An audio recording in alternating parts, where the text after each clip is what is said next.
Hey, first graders. Today I'm going to be telling you some more really cool facts about chameleons. So I have this little book here. I'm going to read you some of my favorite facts that I learned while reading this. It's called Color Changing Chameleons. And on the cover here, this is actually called a veiled chameleon. They're really cool. So this is going to be our table of contents. This is all the different kinds of chameleons that we're going to learn about today. We have the veiled chameleon, the panther chameleon, the Jackson's chameleon, the Parsons chameleon, the pygmy chameleon, carpet chameleon, Miller's chameleon, and then we also have a glossary, so I'm going to go over some of those words that we're going to need to know when reading. So here's our glossary.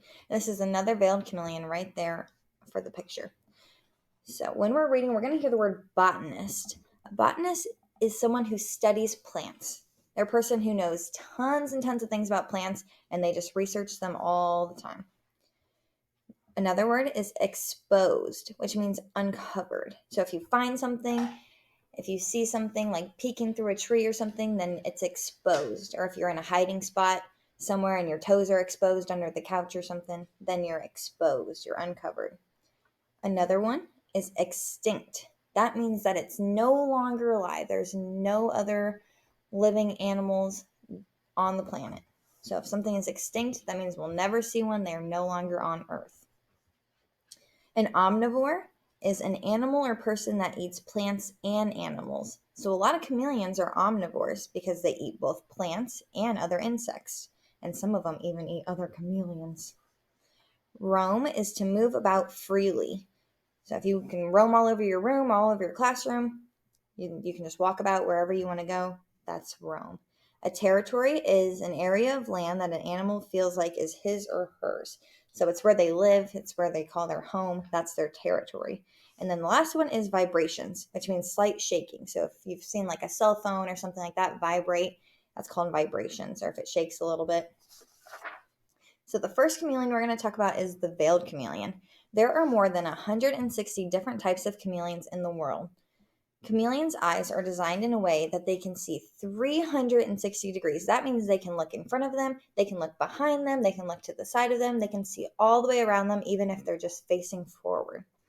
The veiled chameleon is a very common chameleon, and it's actually one of the most common chameleons kept as pets. You can see them down here. They've got this big thing on their head.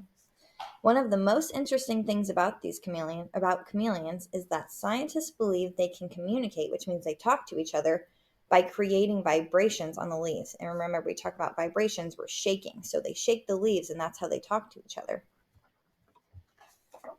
The next chameleon we're going to talk about is the panther chameleon, which is my favorite. The panther chameleon changes colors because it's experiencing a different emotion. So like we talked about in our book, they can be angry, they could be sick, they could be hot, they could be cold.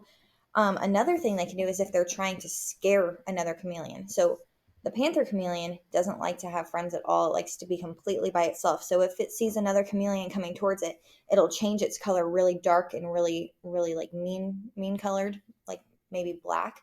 That way, the other chameleon will see it and know that it's not friendly. It doesn't want to hang out. On each of the chameleon's toes, they have like little tongs or little crab pinchers so that they can grab onto sticks. And that's the panther chameleon down here. It's got tons of different colors on it. The Jackson's chameleon looks like a combination of a dinosaur, a toad, and a rhinoceros. They're known for their 3 brown horns. You can see them right here. It's like 2 coming out of their forehead and 1 big one on its nose like a rhino. And they have rough green skin.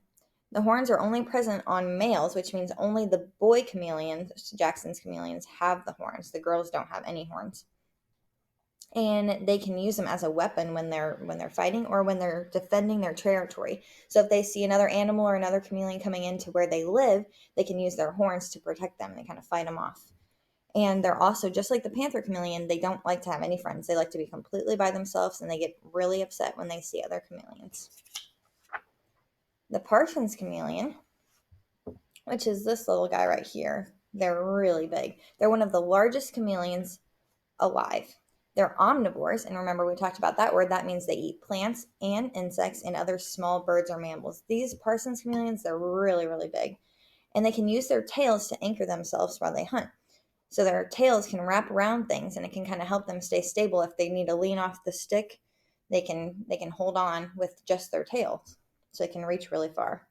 In the wild, these chameleons can live 10 to 12 years, which is one of the longest lifespans for a chameleon. Some of them have really short ones, as we'll see later with the carpet chameleon.